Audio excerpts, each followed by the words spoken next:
नमस्कार दोस्तों, मैं आपका दोस्त अनुराग डोरेहा। एक साहब ने मुझसे अपनी फाइनेंशियल प्रॉब्लम्स डिस्कस करना शुरू करी और जब मैंने उनके सारे डिटेल्स लेकर उनके हालात समझकर ये बताना शुरू किया कि वो कहाँ कहाँ गलत जा रहे थे तो वो बहुत बुरा मान गए। अपनी गलतियों को एक्सेप्ट करने के लिए तैयार ही नहीं थे। उन्होंने मुझे ही गलत कहा और एक बुरा सा मुंह बना के कट लिए। खैर, मेरे लिए कोई नई बात नहीं थी। पिछले कई सालों में ऐसे बहुत से लोग मिले मुझे जो अपनी सोच और समझ के बाहर कुछ भी सुनने या समझने को तैयार ही नहीं थे, और उनमें से कई तो मुझसे कतराने भी लगे। क्यों होता है ऐसा? क्यों लोगों को अपनी गलतियां और कमियां सुनना पसंद नहीं? क्यों उनको लगता है कि सिर्फ वे ही सही है, सारी दुनिया गलत है? आइए समझते हैं। इस वीडियो में हम बात करेंगे एक ऐसे कंसेप्ट की जो जाने अनजाने में लोगों के दिलो दिमाग पर हावी हो जाता है, और कुछ लोगों के लिए तो वो एक दिमागी बीमारी भी बन जाता है। जाहिर है ये उनके पैसों का भी बहुत नुकसान करता है। इस कंसेप्ट को ठीक से समझने के लिए ये कहने की जरूरत नहीं कि मेरा ये वीडियो बहुत ध्यान से देखिए, आखिर तक देखिए और उसे ठीक से समझने की कोशिश करिए। ये तो आप मानेंगे ही कि पर्सनल फाइनेंस को लेकर बहुत से लोग बहुत परेशान रहते हैं। पैसा नहीं है तो परेशानी, कम है तो परेशानी, और ज्यादा है तो और भी बड़ी परेशानी। मैं पहले एक वीडियो में ऑलरेडी ये कह चुका हूँ कि इस परेशानी से बचने के लिए किसी और को दोष देने के बजाय पहले अपनी गलतियों को ढूंढिए, और इस खोज में मैं आपकी हेल्प करने को तैयार हूँ, बिल्कुल फ्री। हालांकि ये ऑफर मैं हर एक को देता हूँ, लेकिन सैकड़ों लेक्चर्स देने के बाद मैंने एक बात ऑब्जर्व करी कि एक कैटेगरी लोगों की ऐसी है जो दर्द से कराते रहेंगे लेकिन कारण ढूंढने के लिए उसे डायग्नोज नहीं कराएंगे। पर्सनल फाइनेंस को लेकर घड़ी घड़ी परेशान रह लेंगे, धाड़ मारकर रोते रहेंगे, हालात को दोष देंगे, तकदीर को फूटी बोलेंगे, दुनिया भर को इसका जिम्मेवार ठहराते रहेंगे, लेकिन दुखड़ों का कारण और उनका सॉल्यूशन सुनने को बिल्कुल भी तैयार नहीं है। अपनी गलती सुनने का तो सवाल ही नहीं पैदा होता। उनको इस बात का गुमान ही नहीं है कि वे गलत भी जा सकते हैं। उनको लगता है आई am right and only I am right, बाकी सब गलत है, और हमारी गलती बताने वाला तो बहुत ही गलत है, उससे दूर ही रहो। जैसा चल रहा है वैसा ही चलेगा। तड़पने दो हमें पैसे की तंगी से और बहने दो हमारे आंसू, ये तो ला इलाज है, हमारी तकदीर में ही लिखा है, इसे नहीं बदल सकते, सब गलत है सिर्फ हमें छोड़ के। इस सोच का एक बहुत बड़ा कारण है दिमाग में बैठा एक कीड़ा, और उस कीड़े का नाम है कंफर्मेशन बायस।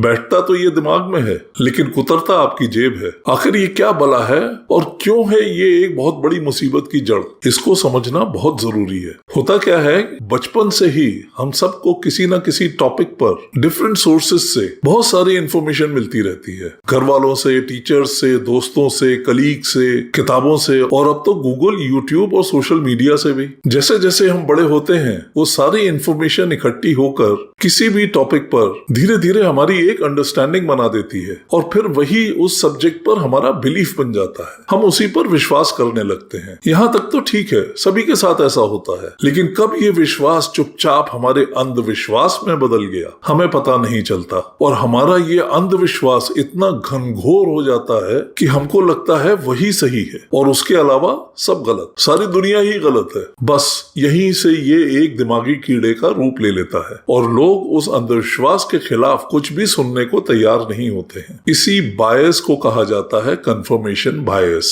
जो लोग इस कंफर्मेशन बायस में थोड़ा तोड़ मरोड़ की गुंजाइश रखते हैं, सुन के, समझ के, सुधार के उसको कीड़ा नहीं बनने देते हैं, उनकी जिंदगी झींगा लाला। लेकिन जो लोग फ्लेक्सिबल नहीं होते और इस बायस की चपेट में आकर इसे एक दिमागी बीमारी बना लेते हैं, वे सिर्फ वही सुनना चाहते हैं जो उनके इस विश्वास से या शायद अंधविश्वास से मेल खाती हो। कोई भी अलग सोच को वो नकार देते हैं, सुनना ही नहीं चाहते, समझना भी नहीं चाहते, और जब वो कुछ अलग हटके सुनना ही नहीं चाहते तो वो वही करते रहते हैं जो खुद उनको ठीक लगता है। जब ऐसे लोग किसी भी टॉपिक के अलग अलग पहलुओं को सुनना ही नहीं चाहेंगे या सुनकर भी उनको आंख कान बंद करके नकार देंगे तो उनके दिमाग की खिड़कियां बंद हो जाती हैं और उनकी एनालिटिकल पावर्स भी खत्म हो जाती हैं। वो हालात का सही विश्लेषण विश्लेषण नहीं कर पाते हैं। जाहिर है ऐसे में उनको कोई सॉल्यूशन भी नहीं मिलता है। जिस रास्ते पे चल रहे हैं उसे ही सही समझकर चलते रहते हैं, लकीर के फकीर। ऐसे में कोई भी समस्या ही बनी रहती है। समाधान के सारे रास्ते तो बंद कर दिए, कंफ्यूजन ही कंफ्यूजन, सॉल्यूशन का पता नहीं। पता तब चलता है जब जाते थे जापान, पहुंच गए चीन, लेकिन तब तक बहुत देर हो चुकी होती है। हमारे बचपन में गूगल मैप्स तो होते नहीं थे। जब एक शहर से दूसरे शहर बाय रोड ड्राइव करके जाते थे तो सड़क के किनारे लगे माइलस्टोन से ही पता लगता था कि अगला गांव या शहर कौन सा आने वाला है, हम सही रास्ते पर जा रहे हैं या नहीं। कभी कभार कोई इक्का दुक्का बोर्ड भी दिख जाता था जिसमें अगले शहर या गांव का नाम लिखा होता था। मुझे याद है मेरे एक अंकल को इस बात का बहुत घमंड था कि उनको सारे रास्ते मालूम है। एक बार वो ड्राइव कर रहे थे, काफी लंबी जर्नी थी। हम सब लोग एक नए शहर को जा रहे थे। शहर नया था और रास्ता भी नया था। कई मील निकल गए लेकिन बाय चांस कोई माइलस्टोन या कोई बोर्ड रास्ते में दिखाई नहीं पड़ा। समझ में नहीं आया कि रास्ता सही है या गलत। हम लोगों ने उनसे कई बार कहा कि कहीं बीच में रुक के किसी गांव वाले से रास्ता पूछ लेते हैं, लेकिन नहीं, उनका कंफर्मेशन बायस इस बात के लिए बिल्कुल तैयार नहीं था। उनके ज्ञान को चैलेंज करना उनकी शान में बट्टा लगाना था। वो बराबर यही कहते रहे कि मुझे सारे रास्ते मालूम है। ये अनपढ़ गांव वाला क्या मुझसे ज्यादा जानता है जो मुझे बताएगा। आखिर जब कई मील तक कुछ पता ना चला तो एक जगह कार रोककर सड़क किनारे एक गांव वाले से रास्ता पूछ ही लिया। वो बोला, आप तो गलत रास्ते पर आ गए, वापस 40 मील जाकर चौराहे से दाहिने हाथ वाला रास्ता पकड़ो। पेट्रोल बर्बाद हुआ और उससे भी ज्यादा 80 मील यानी 130 किलोमीटर आने जाने का वक्त बर्बाद हुआ। जहां हम अपने ठिकाने पर शाम तक पहुंच सकते थे, हमें एक रात एक होटल में गुजारनी पड़ी, वो खर्चा अलग, और हम अगली दोपहर पहुंचे। बस दोस्तों, यही हाल उन लोगों का पर्सनल फाइनेंस को लेकर हो रहा है। जिंदगी के 10, 15, 20 साल अपने कंफर्मेशन बायस की धुंध में पैसे के साथ एक्सपेरिमेंट करते निकल जाते हैं। बिल्कुल ठीक सुना आपने। ज्यादातर लोग जो अपने पैसे के साथ कर रहे हैं उसे एक्सपेरिमेंट ही कहते हैं, और जब धुंध छटती है तब उनका कंफर्मेशन बायस का भ्रम टूटता है। वो जागते हैं और सही गाइडेंस की तलाश में निकल पड़ते हैं, लेकिन तब तक बहुत देर हो चुकी होती है। जब वक्त था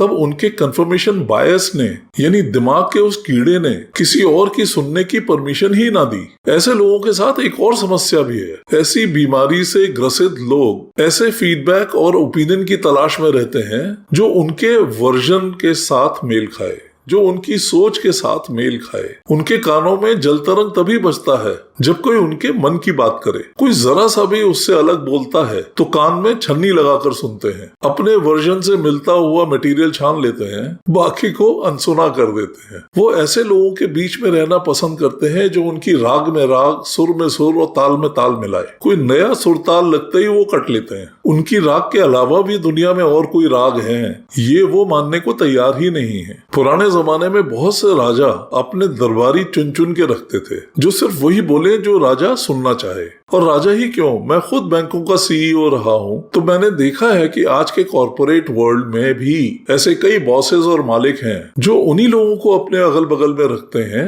जो उनके सुर में सुर मिलाए, जो सिर्फ ऑल इज वेल का राग अलापे। कोई जरा सा हटके बोल दे तो या तो उसका प्रमोशन गया या शायद नौकरी भी। ऐसी कंपनीज को मैंने बहुत प्रॉब्लम्स में आते देखा है, क्योंकि वे लोग किसी नए नजरिए को या फीडबैक को अपने पास फटकने भी नहीं देते हैं, और इस चक्कर में कई बार सच उनके पास आ ही नहीं पाता है। सुधार के तो कोई चांसेस ही नहीं। ऐसे बॉसेस और मालिक भी कंफर्मेशन बायस की दिमागी बीमारी के शिकार होते हैं। एक बात और, ऐसे लोगों को अगर आप कोई ऐसी राय दे दीजिए जिसके एक से ज्यादा मतलब निकलते हो, तो वहां भी वो छन्नी लगाकर राय मानेंगे। जो उनके कंफर्मेशन बायस यानी अंधविश्वास से मेल खाता हो, जो उनके दिमाग के कीड़े को स्वादिष्ट नहीं लगे, उसको वो चावल में कचरा मानकर अलग कर देते हैं। महाराष्ट्र में महाबलेश्वर में एक इको पॉइंट है। वहां जब आप कुछ चिल्लाते हैं तो वो इको करता है, गूंजता है। गाइड वहां जाकर चिल्लाता है, ये गाइड अच्छा है, तो गूंज सुनाई पड़ती है, अच्छा है, अच्छा है, अच्छा है। जवाब में कुछ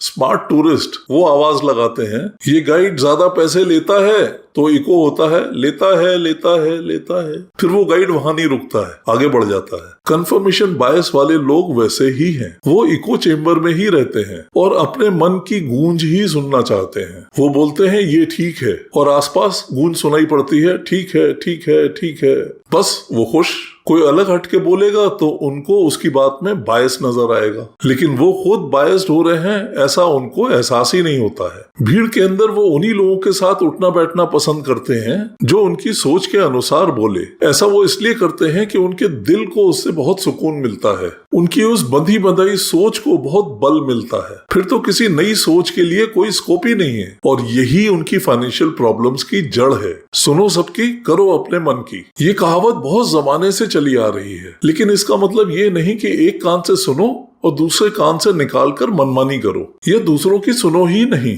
जब आप दूसरों को ध्यान से सुनते हैं तो आपका दिमाग हर नई इंफॉर्मेशन को प्रोसेस करता है और आपके एग्जिस्टिंग बिलीफ को या तो मजबूत करता है या मॉडिफाई करता है। जो लोग फ्लेक्सिबल होते हैं वो अपने बिलीफ्स को हर नई इंफॉर्मेशन को प्रोसेस करके मॉडिफाई करके चलते हैं और लाइफ में काफी सक्सेसफुल होते हैं। लेकिन जो लोग कंफर्मेशन बायस को एक दिमागी कीड़ा बना चुके हैं वो अपने दिमाग पर प्रोसेसिंग का लोड नहीं डालना चाहते हैं। वो सबकी ना सुनकर केवल उन्हीं की सुनते हैं जो उनकी लकीर पर लकीर खींच रहे हों। इससे एक तो उनके दिमाग पर नई इंफॉर्मेशन की प्रोसेसिंग का कोई बोझ नहीं पड़ा और उनको बड़ी मानसिक शांति भी मिलती है। वो मोटिवेटेड भी फील करते हैं कि देखो जैसा मैं सोचता हूँ वैसा ये भी सोचता है। इस दिमागी बीमारी का एक और कारण भी है। इंसान की एक नेचुरल टेंडेंसी होती है अपने व्यू पॉइंट को जिताने की। नई सोच को या डिफरेंट सोच को सुनने और समझने के बजाय उस सोच से पंजा लड़ाएंगे। भला इसकी दलील मेरी दलील से स्ट्रॉन्ग कैसे, जीत गए तो ठीक, नहीं तो ऐसे लोगों से कन्नी काट लेंगे और अपने लाइक माइंडेड ग्रुप में समा जाएंगे, यानी एक से दिमागी कीड़े वाले ग्रुप में। ऐसे सोशल मीडिया ग्रुप्स पे देखने को खूब मिलता है, जैसे व्हाट्सएप या टेलीग्राम ग्रुप। चाहे वो पॉलिटिक्स को लेकर हो या प्रोडक्ट्स को लेकर हो या न्यूज को लेकर हो या पर्सनल फाइनेंस को लेकर हो, किसी एक सोच को लेकर भिड़ंत हो जाएगी और कुछ समय बाद आपको लगेगा कि वाकई कुछ बीमार लोग भिड़े हुए हैं, किसी और की सुनने समझने को तैयार ही नहीं है। इस कंफर्मेशन बायस को कीड़ा बनने में अलग अलग लोगों को अलग अलग समय लगता है। कुछ बहुत यंग एज में ही पहुंच जाते हैं और कुछ ज्यादा वक्त लेते हैं। लोग खुद ही अपने फाइनेंशियल फ्यूचर के साथ एक्सपेरिमेंट करना शुरू कर देते हैं। उनके दिमाग का कीड़ा उनको किसी और की सुनने की परमिशन नहीं देता है। आई am right and only I am right, ये तो हुआ करेला और उसके ऊपर नीम भी चढ़ गया। मतलब आई एम तो राइट हूं ही, ऑल अदर्स आर रॉन्ग। मेरे पास ऐसे कई लोग आ रहे हैं जिनको मैंने कई साल पहले समझाया था कि मेरे पास आकर एक बार ठीक से समझ के अपने फाइनेंसेस को हैंडल करो, लेकिन उनके कंफर्मेशन बायस ने तब बोला था all is well because I am right and only I am right. So वे लोग नहीं आए, खुद से ही जैसा उनके कंफर्मेशन बायस ने बोला वैसा वो करते रहे। अब जब उम्र निकल गई, बच्चे बड़े होने लगे, जिम्मेवारियां बढ़ी, बड़े बड़े खर्चे सर पे आते दिखाई पड़े, रिटायरमेंट पास आता दिखाई पड़ा, तो आंखें खुली, धड़कनें बढ़ गईं और सांसें तेज हो गईं। अब मेरे पास आ रहे हैं बाकी की जिंदगी की पैसों की तंगी के डर को लेकर अपनी मुसीबतें गिना रहे हैं। अब बताइए, T20 के 17-18 ओवर खेलने के बाद पूछने आए हैं कि बाकी के ओवर में 200 रन कैसे बनाऊं। वे लोग सॉल्यूशन ढूंढने नहीं बल्कि जादू की छड़ी ढूंढने निकले हैं। इस दिमागी कीड़े को पहचानने के लिए अपने अंदर बहुत ईमानदारी से झांकिए और अगर मिल जाए तो इसको जितनी जल्दी हो सके निकाल कर फेंकिए। 20 ही ओवर हैं आपके पास खेलने के लिए। जितनी जल्दी समझेंगे उतने ही ज्यादा ओवर खेलने को मिलेंगे और फिर जीतने के चांसेस भी बढ़ेंगे। इस कीड़े को ढूंढने में अगर मेरी मदद चाहिए तो आइए मिलकर ढूंढेंगे। जो भी करिए पढ़कर, सोचकर, समझकर करिए। बदलती सोच को ध्यान से सुनिए, समझिए और उसका आदर करिए। मैं फिर कह रहा हूँ, इस तरह की अनेक गलतियों को समझने के लिए, उनसे बचने के लिए मेरे साथ जुड़िए और अपना ही नहीं अपनी नेक्स्ट जनरेशन का भी फाइनेंशियल फ्यूचर सुरक्षित करिए। मैं कोई फाइनेंशियल एडवाइजर या कंसल्टेंट नहीं हूँ, मैं तो हूँ आपका फ्री का ट्यूशन मास्टर जो अपने बैंकिंग एंड फाइनेंस के लंबे तजुर्बे से आपका नुकसान कम कराना चाहता है, आपका फायदा कराना चाहता है। तो इस वीडियो में इतना ही, मिलते हैं अगले वीडियो में एक नए टॉपिक के साथ। तब तक के लिए नमस्कार, वंदे मातरम।